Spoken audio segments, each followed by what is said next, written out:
Ginawa ko ang pelikulang ito sa maraming rason na marahil ay katumbas ng puot ng bawat nilalang sa ating lipunan na unti-unting inaagnas ng paghihirap, kasakiman, at politika.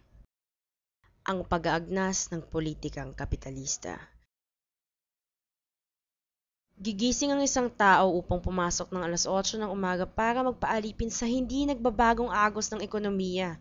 Uuwi para mag-alaga ng anak at asawa, nanay at tatay at marahil pati ng kanyang mga kapatid.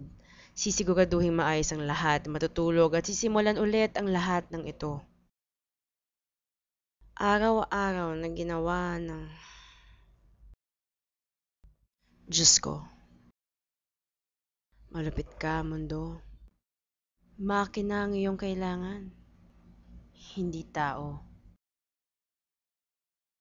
Inaalay ko ito sa bawat babaeng nagpipighati upang tuluyang may pagtaguyod ang pamilya sa gitna ng krisis ng ating bayan.